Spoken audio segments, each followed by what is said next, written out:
Inda Bigot, Gilets jaunes, et Anthony Caillé, secrétaire général de la CGT Police Paris. Merci d'être avec nous pour commenter cette journée. D'abord, on va commencer par le nombre d'interpellations pour rappeler un peu ces chiffres et le contexte. 1350 contrôles préventifs aujourd'hui, 123 interpellations. Il y a eu aussi 1000 manifestants radicaux qui ont infiltré cette marche pour le climat et au moins 90 gardes à vue. Anthony Caillé, quel bilan vous faites de cette journée? Est-ce que ces chiffres reflètent pour vous l'efficience du dispositif de sécurité qui a été déployé aujourd'hui? Alors, je ne sais pas s'il reflète effectivement l'efficience du dispositif, mais une chose est sûre, c'est qu'on voit encore une fois qu'on n'est plus sur une police répressive, puisque j'imagine que dans le millier de personnes interpellées, il n'y a pas que des radicaux ou le mouvement dit des Black Blocs, mais il y a également des manifestants. Moi, j'ai suivi un peu le fil Twitter et Facebook des deux manifestations. Il y a énormément de gens, que d'ailleurs je connais bien, qui se sont encore une nouvelle fois émus et plaints de la place des forces de l'ordre et des policiers, des gendarmes sur un maintien de l'ordre qui est encore un maintien de l'ordre comme on le connaît depuis 2 ans et demi maintenant, depuis en tout cas la COP 21 et puis les lois les lois El Khomri. Préventivement, il me semble qu'il y a encore beaucoup de progrès à faire. Il y a encore un boulot énorme du service des renseignements à faire. Il y a encore un boulot colossal de la préfecture de police à mettre en place là-dessus. Aujourd'hui, c'est quand même 7300 fonctionnaires de police qui sont engagés, encore. L'épuisement, il se fait de plus en plus, il est de plus en plus prégnant. Ça veut dire ce que vous dites, ça veut dire qu'on pouvait éviter les violences du jour, notamment écoutez, les heures que l'on a pu observer pendant cette marche pour le climat. On voit encore la même chose. Enfin, je veux dire, le mécanisme est toujours le même maintenant depuis des dizaines de manifestations pour le climat. On a encore laissé les Black Blocs s'intercaler entre le carré de tête et les manifestants. On les a laissés se changer tranquillement sous des bannières de cortège syndical, sous des drapeaux syndicaux qu'ils ont très probablement dérobés il y a déjà plusieurs mois. Comment c'est possible? Comment on a pu pendant des décennies organiser des manifestations des 1er mai avec énormément de monde où ça se passait relativement bien et du jour au lendemain où il y a un fonctionnement qui part dans le désordre? Il faut quand même nous expliquer. Cette allusion pas au 1er mai dernier, mais bien sûr. Oui. Ouais. Inda Bigot, le regard que vous portez sur cette journée, vous êtes déçu, vous dites non, au contraire, le mouvement se relance aujourd'hui malgré ces violences que l'on a pu observer? Moi, ce que je trouve regrettable, c'est qu'à chaque fois qu'on parle des Gilets jaunes ou de manifestations sur Paris depuis un certain temps, on est tout le temps en train de mettre en avant la violence, les Black Blocs, les ceci, les cela. Moi, ce que je remarque, c'est qu'il y a toujours des citoyens en colère, toujours des citoyens mobilisés dehors. Oui, le climat nous parle à tous, parce que ça nous concerne tous. Nous vivons tous ensemble sur cette planète, en France, sur un territoire qu'on souhaite justement léguer à nos enfants dans de bonnes conditions.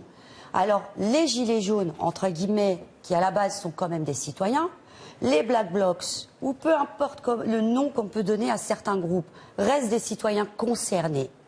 Après, qu'il y ait des débordements, je vous rejoins en grande partie sur pas mal de points, effectivement.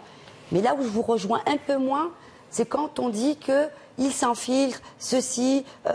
Excusez-moi, on est tous citoyens en colère. Je comprends la fatigue des forces de l'ordre. Ça reste aussi des citoyens. Mais est-ce que ça justifie de casser des vitrines? Il y a beaucoup de manifestants qui manifestent pacifiquement. Donc, Je ne cautionne pas, c'est sûr. Comme je vous l'ai déjà répété au 14 juillet, je ne cautionne pas. Mais en attendant, vous avez des gens qui sont excédés. Excédés par un gouvernement qui ne les écoute pas, qui les méprise. C'est du mépris propre. Alors la violence qu'on constate aujourd'hui, qui est bien regrettable effectivement, n'est juste... Elle est égale à la hauteur du mépris que nous porte le gouvernement. C'est-à-dire que vous dites que cette violence est aussi celle des Gilets jaunes? Pas du tout. C'est une violence à la hauteur, écoutez bien ce que je dis, à la hauteur du mépris que nous porte M. Macron à nous, citoyens que nous sommes. Parce que toutes les décisions qu'il prend, casser le service public, qui pousse bon nombre de personnes au suicide, dont dans les forces de l'ordre, dans le corps médical, le corps enseignant, les agriculteurs, des retraités qui n'arrivent plus à finir leur mois. C'est même pas finir, c'est commencer. Le 5, ils n'ont plus rien, le 6, ils se suicident. Je suis navrée. On a en face de nous un gouvernement qui nous pousse vers cette violence-là. Elle est là, la réalité. Mais dans le même temps, Hinda Bigot, il faut quand même bien distinguer ces black blocs, ces casseurs qui n'ont rien à faire là et qui ne partagent pas forcément les mêmes revendications que vous, que les Gilets jaunes aussi. Mais les black blocs, attendez, vous savez, moi je viens des quartiers. Les banlieues ont été stigmatisées pendant plus de 20 ans. Cette stigmatisation qui a été faite par les médias, afin de nous créer une bête noire au sein de la République, pour faire de nous des parias, des rejetés, afin de pouvoir apporter des arguments politiques pour dire « Allez, s'il vous plaît, mettez-moi au pouvoir et je vous débarrasse de ces gens-là parce que c'est les maux de la société », on fait exactement la même chose avec les Gilets jaunes. Et au bout de 10 mois, maintenant, on fait la même chose avec les Black Blocs. Excusez-moi, un citoyen reste un citoyen. Je m'en fiche de ce qu'il porte sur son dos. Un citoyen reste un citoyen. On est tous dans la même galère. Mais dans les limites quand même du respect de la loi, vous n'avez pas... Mais les limites du respect de la loi, oui. Et les forces de l'ordre sont là pour faire le maintien de l'ordre. On est bien d'accord ou pas? Comme dit monsieur, normalement, vous avez des moyens pour cibler les casseurs et faire ce qu'il faut sur le terrain, me semble-t-il. Ce n'est pas aux manifestants de le faire, me semble-t-il. Vous pouvez peut-être nuancer un peu les propos d'Hinda Bigot. Non, mais il y a plusieurs... Quel regard vous portez justement sur ce qu'elle vient de décrire, ce tableau où tout citoyen, même s'il sème le désordre, peut manifester? Alors, moi, je nie pas je nie pas la violence sociale que subissent aujourd'hui l'ensemble des citoyens. Et le policier à part entière fait partie de cette société. Donc voilà, on a un loyer à payer, on a les impôts à payer, voilà. Donc ça, on n'est pas déconnecté de tout ça. La différence, la nuance que moi je mettrais quand même en tant que syndicaliste, avant tout, c'est que entre guillemets, il y a que deux côtés d'une manifestation. Il y a d'un côté le gouvernement qui veut imposer des choses ou qui veut faire passer un certain nombre de lois, voilà. Et il y a de l'autre côté les citoyens qui veulent les refuser. À la différence qu'il faut qu'on soit tous, il faut que ce soit un tous ensemble. Quand on a une partie congrue comme ça de l'espace revendicatif qui sème le trouble et qui se cagoule et qui attaque les commerces et qui, entre guillemets, exacerbe comme ça un peu ce stimulus de violence, il est évident que c'est pas rendre service, à mon avis, à l'ensemble des gens qui viennent manifester pacifiquement. Voilà. Là-dessus, je vous rejoins. Voilà. Vous êtes quand même d'accord avec... Je suis quand même d'accord là-dessus. Ouais. On souhaite rester dans un certain pacifisme, mais là où je vous rejoins complètement, à quand la convergence? À quand les forces de l'ordre? Les forces de l'ordre bien sûr, et les Gilets jaunes. Vous venez de le dire. Ce sont des citoyens avant tout, des pères et des mères, au service du citoyen, qui ont un loyer, un crédit, des bouches à nourrir, des impôts à payer, autant que n'importe quel autre citoyen. Alors on va faire un tour du côté de la manifestation, du côté du rassemblement. On va retrouver boulevard Vincent Auriol, Nadège Abderrazak qui suit pour nous donc cette marche pour le climat et la justice sociale. Nadège, où en êtes-vous? Comment évolue le cortège? Vous approchez de Bercy? Alors Samantha, on approche petit à petit.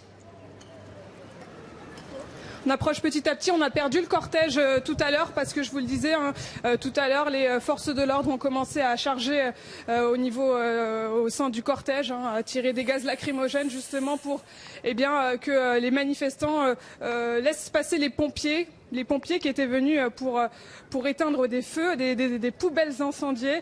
Donc voilà, on rattrape petit à petit ce cortège où plusieurs milliers de personnes continuent de défiler. Aujourd'hui, la situation, pour l'instant, elle est calme, mais je vous le disais tout à l'heure, c'est des calmes précaires, puisqu'on a affaire à des épisodes de tension et des épisodes de calme précaire. Ce que je peux vous dire, c'est que Ces militants écologistes, ils manifestent, ils marchent pour le climat, pour demander à Emmanuel Macron de respecter ses engagements en matière de protection de l'environnement, en matière d'écologie. Et au sein de ce cortège, on a plusieurs associations. On a Greenpeace, Attaque notamment. On a même vu défiler des militants d'Europe Écologie Les Verts.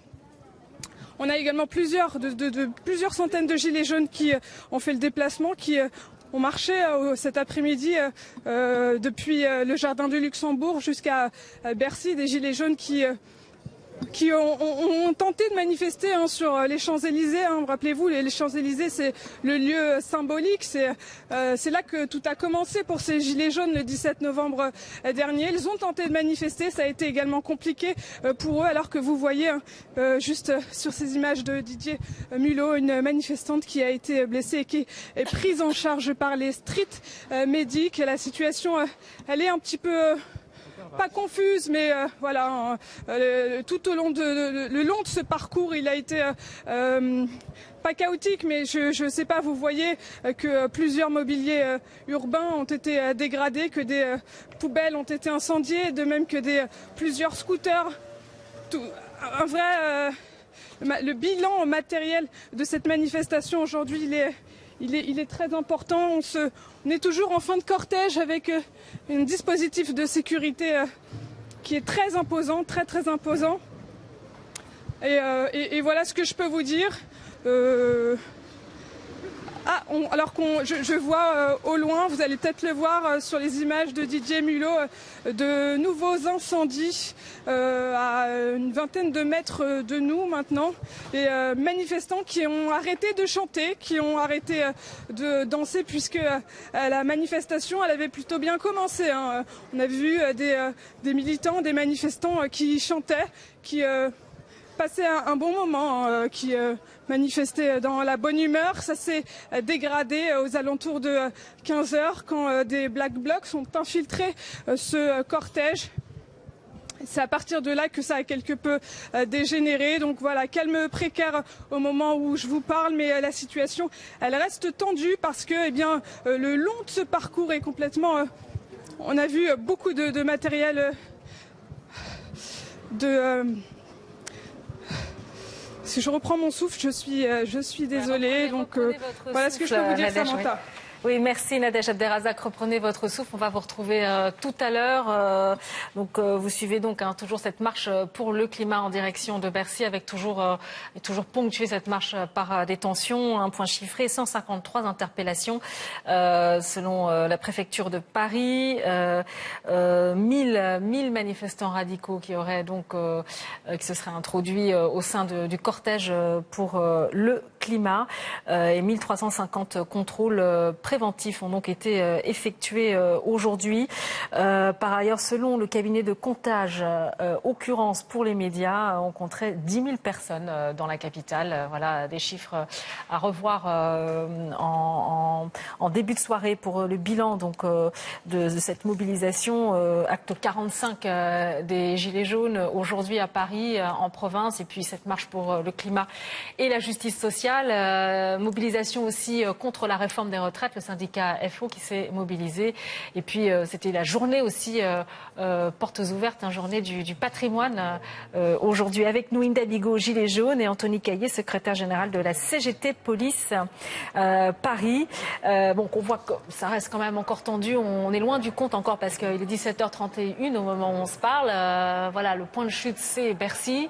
Donc on verra ce qui va se passer sur place. Le bilan que vous faites de cette journée, Inda Bigot? Le bilan. Pour les Gilets jaunes, pour votre mouvement? Ne dites pas les Gilets jaunes, s'il vous plaît, dites juste citoyens. Parce pour les citoyens, alors. Voilà.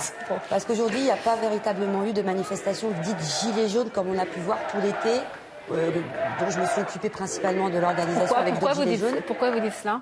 Parce qu'il n'y a pas eu véritablement de déclaration de manifestation Gilets jaunes comme on a pu voir depuis ces 41 semaines passées. Depuis 10 mois. Vous le regrettez d'ailleurs qu'il n'y ait pas eu de manifestation de Gilets jaunes déclarée aujourd'hui? Pas du tout. Ce qui a provoqué ces dispersions en force. Justement, c'est aussi une façon de montrer que l'État nous boycotte et souhaite nous désigner comme la bête noire de la société. Aujourd'hui, moi, ce que je constate, c'est que malgré le fait que les citoyens gilets jaunes se soient alliés ou convergés avec le climat, cela n'a pas empêché ce qu'on voit là, la répression policière. Et moi, j'avais juste une petite question, si vous le permettez, Monsieur Caillé. Que pensez-vous des violences volontaires et les bavures policières que nous avons subies depuis 10 mois? Parce que vous avez des brebis galeuses. Hein. Je tiens à dire que ce n'est pas l'ensemble de la police, mais vous avez quand même, dans certaines unités, certains membres de force de l'ordre qui s'en donnent à cœur joie. Nous avons des mutilés, nous avons des éborgnés, nous avons des traumatisés qui se comptent par milliers. Qu'est-ce que vous pouvez en dire? Eh bien, ce que j'en dis, c'est que le syndicat que je représente aujourd'hui s'est manifesté plusieurs fois auprès de notre ministre de tutelle pour lui effectivement lui expliquer que c'était pas la façon de faire, de gérer les maintiens de l'ordre. Et il est évidemment très regrettable de voir le nombre impressionnant de blessés qu'on a depuis ces deux années et demie au sein des manifestations, et qu'aujourd'hui le droit de manifester, qui est un droit consacré par la Constitution, il est gravement remis en question. Il est gravement remis en question, d'une part parce qu'effectivement il y a toute cette violence il y a toute cette violence qui naît en fait au milieu de ces manifestations, et puis vous avez tous ces gens qui sont blessés gravement, mutilés à vie, des vies qui sont changées à vie. On comptabilise également 2 morts. Oui. Je rappelle Zineb Redouane. Et que ça, c'est inacceptable de la part d'une démocratie comme la France. C'est quelque chose que nous condamnons fermement. Et qu'est-ce que vous faites dans ces cas-là? Parce qu'il y a je ne sais combien de dossiers à l'IGPN, beaucoup sont classés alors qu'il y a quand même des faits avérés, filmés, prouvés, des mutilés qui ne peuvent pas mentir, hein, parce que quand vous avez une main manquante, on ne peut pas l'inventer. Hein. Qu'est-ce qu'il en est quand on voit qu'il y a un mutilé, on voit son dossier qui a été classé? Qu'est-ce que vous en pensez? Vous imaginez bien la difficulté que c'est quand vous êtes à l'IGPN et que votre ministre, c'est le même ministre que celui des policiers. Il y a de fortes chances que, enfin en tout cas, tout pense à nous montre que l'indépendance de cette institution, elle est très limitée. Donc ce qu'il faut, c'est redonner effectivement une image beaucoup plus claire, en tout cas, de cette institution. Il faut absolument que ce service de contrôle, bien sûr, évidemment, qu'il faut que ce soit indépendant, évidemment, et que ce ne soit pas contrôlé que par des hiérarques policiers. Merci. Bien sûr. Alors que l'on voit ici ces tensions-là. Donc c'est pas encore terminé hein, pour aujourd'hui. Les forces de l'ordre qui se mobilisent ici.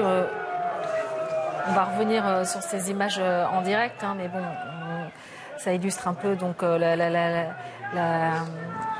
la tonalité du jour, hein, avec des face-à-face entre certains individus et les forces de l'ordre. India Bigot, donc vous avez interpellé, vous avez bien fait d'ailleurs, Anthony Caillé, sur les violences policières. Dans votre profession, Anthony Caillé, beaucoup quand même justifient aussi les mesures sécuritaires qui sont prises par l'exécutif, par le ministère de l'Intérieur notamment.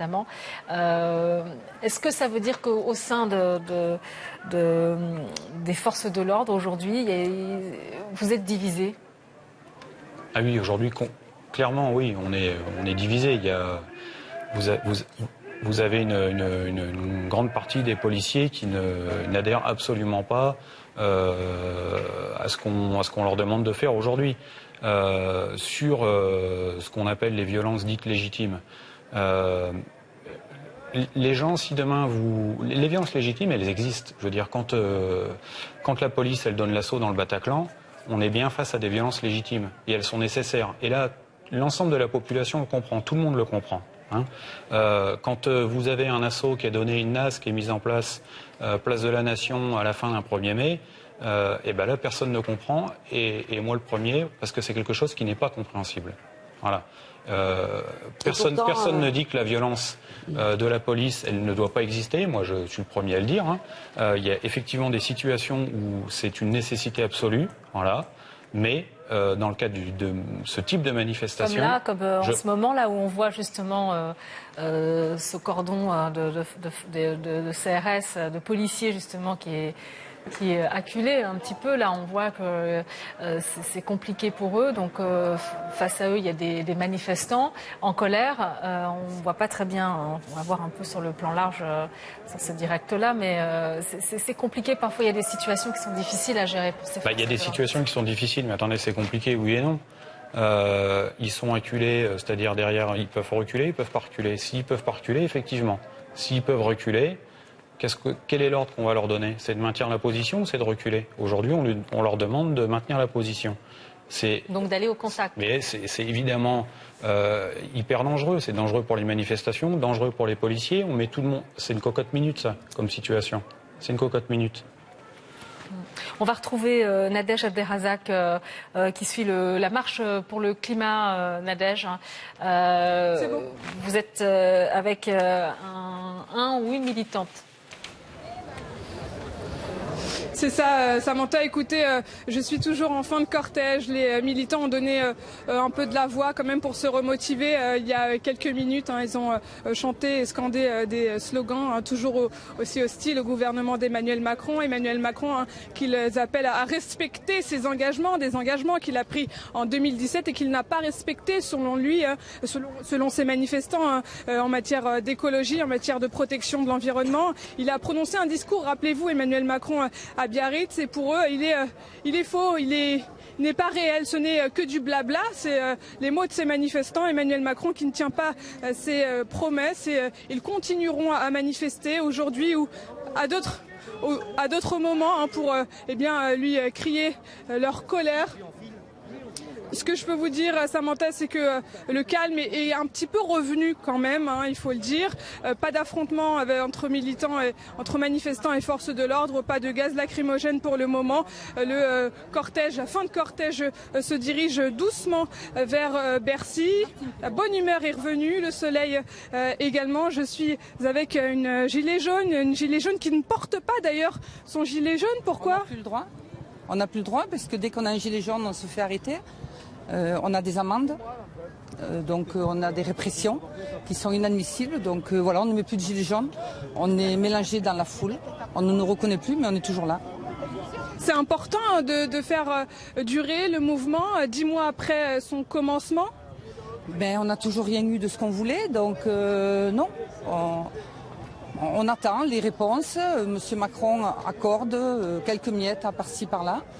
Nous, on attend toujours, il ne nous reçoit pas, il fait le méprisant. Pourquoi vous êtes gilet jaune, vous ?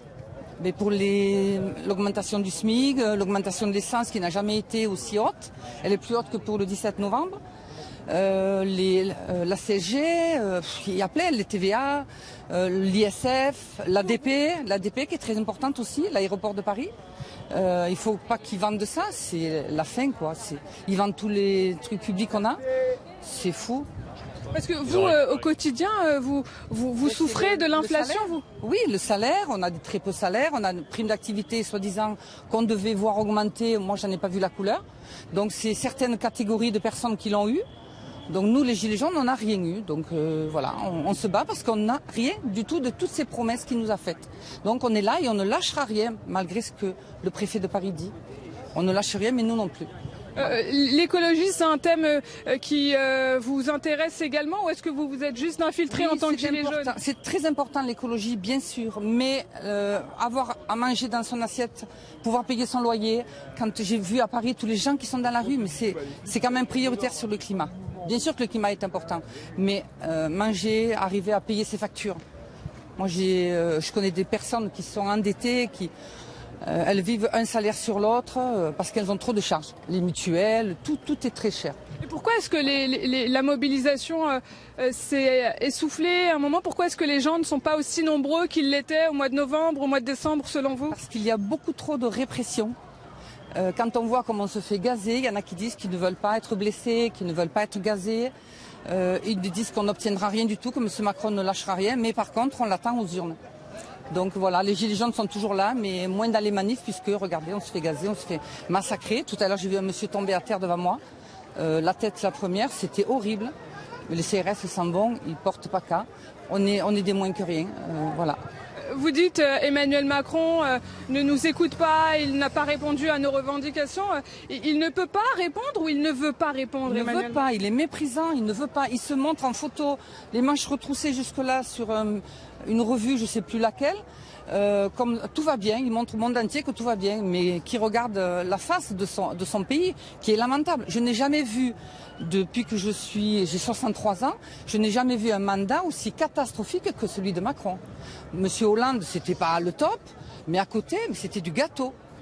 Voilà, on se moquait de lui, mais Macron, c'est de la méprise, c'est de l'impertinent, mais une détestation à ce point, je n'ai jamais vu que quelqu'un qui déteste un président de la République à ce point-là. Jamais. Et, quel regard vous jetez sur cette manifestation aujourd'hui Là, c'est super, ça finit très bien. Ça a mal commencé puisqu'on a eu beaucoup de répression, mais ça finit très bien. Voilà, je suis désolée, mais tant qu'on ne casse pas, on ne nous parle pas de nous. On ne parle pas de nous. Donc là, ça a cassé. Depuis ce matin, les Gilets jaunes, toutes les chaînes de télé en parlent. C'est incroyable de penser oui, ça, vous pensez pas? Incroyable. Parce qu'on a vu ces dégradations de mobilier urbain, ces vitrines de banques, ces vitrines d'agences immobilières, ces incendies. Ils s'attaquent à ça, ils s'attaquent pas au petit commerce, ils s'attaquent au capitalisme, bien sûr.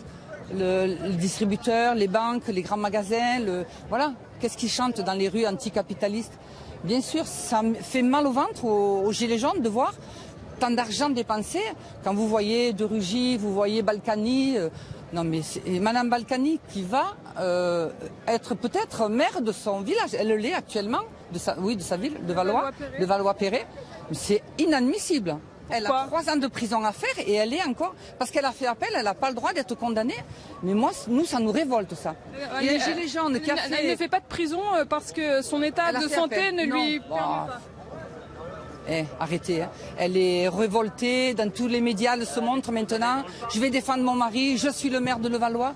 Non mais elle était malade avant le procès, pas maintenant. Non, alors là, non. Merci en tout cas pour ce témoignage. Samantha, vous l'avez entendu, hein, ils sont nombreux à ces gilets jaunes, ces manifestants à être en colère contre la politique d'Emmanuel Macron. Emmanuel Macron qu'il juge méprisant, hein, qui ne les écoute pas, qui ne veut pas les écouter, et ces gilets jaunes nous le disent, ils ne porteront peut-être plus à l'avenir leur tunique, mais ils continueront à se rendre dans la rue pour crier leur colère et leur mécontentement. Merci beaucoup Nadège Abderrazak, merci à votre invité également et avec nous toujours Hinda Bigot, Gilets jaunes, Anthony Caillé, secrétaire général de la CGT Police Paris sur le port des Gilets jaunes. C'est terminé maintenant, vous pensez qu'on verra plus autant de Gilets jaunes défiler et les manifestants commencent à abandonner ce fameux Gilet jaune? Eh bien, cela, c'est une décision qui appartient à chaque citoyen. Il y a ceux qui y tiennent parce que ça a été le symbole de l'espoir pour eux, pour certains, le symbole de la contestation, le symbole du rassemblement. Forcément, quelque part, qu'on le veuille ou non, on est rentré aussi dans l'histoire. Il faut l'admettre. N'en déplaise à M. Macron, mais c'est pas fini. Moi, je porte toujours ça près de mon cœur. Parce que je suis gilet jaune dans le cœur. Voilà. Donc c'est une décision qui appartient à tous les citoyens. L'abandon du gilet jaune, Anthony Caillé, qu'est-ce que ça vous inspire? C'est symbolique ou pour vous c'est anodin finalement? Écoutez, je ne sais pas, moi je n'appartiens pas à ce mouvement, j'appartiens à une organisation. Quel regard que vous portez? Moi j'appartiens à une organisation syndicale, donc il y a fort longtemps qu'on porte des revendications à la CGT, et je pense que tout le monde connaît la CGT. Moi je pense que quand on veut revendiquer les choses, quand on est salarié, il vaut mieux s'organiser plutôt que d'être chacun dans son coin et de participer à un défilé, une manifestation allant d'un point X à un point Y. Ce que j'appelle, moi, c'est vraiment la convergence. Et tout à l'heure, Madame Bigot me demandait si effectivement on appelait à la convergence. Évidemment, la CGT Police, elle appelle à la manifestation du 24 sur les retraites. Voilà, c'est un sujet qui touche tout le monde, donc nous irons manifester avec l'ensemble de la CGT. Pourquoi les Gilets jaunes n'arrivent pas à manifester aux côtés des syndicats, par exemple? Je sais pas, c'est à eux qu'il faut poser la question. Sans À doute... vous aussi, au syndicat aussi, il faut poser la question. Oui, mais sans doute qu'il y a peut-être une rupture. Il y a aussi un tissu social et salarial qui est plus le même qu'il y a 30 ou 40 ans, et qu'il est peut-être aujourd'hui il est peut-être moins aisé de faire émerger une structure syndicale dans une petite PME ou chez les auto-entrepreneurs, qui pour le coup sont complètement dépourvus de structure syndicale, que chez les gros employeurs ou chez les employeurs publics. Mais j'aimerais quand même attirer l'attention sur ce qu'on a entendu là, sur l'appel à casser. C'est-à-dire qu'en gros, on nous explique que tant qu'on ne casse pas, on n'est pas écouté. Alors que l'on voit ici le pont de Bercy, c'est à Bercy que la marche pour le climat a désigné son point de chute, et vous voyez cette banderole, ces deux banderoles géantes sur le pont de Bercy. Voilà, et c'est vrai que cette journée, c'était une journée qui devait être dédiée à un consensus finalement d'action non violente. Fort est de constater que le compte n'y est pas aujourd'hui. Est-ce que c'est ce que l'on va retenir malheureusement de cette journée ? Ça dépend des médias. C'est ça. Non, mais dans l'opinion publique, justement, évidemment, on peut bien citer les médias aussi. Non, excusez-moi, je vais juste développer rapidement. Ça dépend des médias. Les médias nous ont habitués depuis 10 mois à matraquer et marteler le même message. Violence, une poubelle qui crame, H24. Une voiture qui crame, H24. La dame qui vient de répondre au micro de Nadège ne fait pas un appel à la violence. Elle a juste constaté que ça fait des mois qu'on nous a boycottés. On a boycotté les citoyens en colère, marchant d'un point A à un point B, comme vous venez de le citer, en ne voulant pas non plus, véhiculer nos revendications afin de les marteler auprès de l'opinion publique, mais par contre on martèle à chaque fois une poubelle qui crame, une voiture qui crame. Malheureusement, je comprends ce que veut dire cette dame. S'il n'y a pas ce type de violence, eh ben les médias n'en parlent pas. Et on nous a habitués à ça. Regardons en 2005 en banlieue ce qui s'est passé. Si les cités ne s'étaient pas embrasées, est-ce qu'on aurait parlé de la mort de Zied Bouna? Non.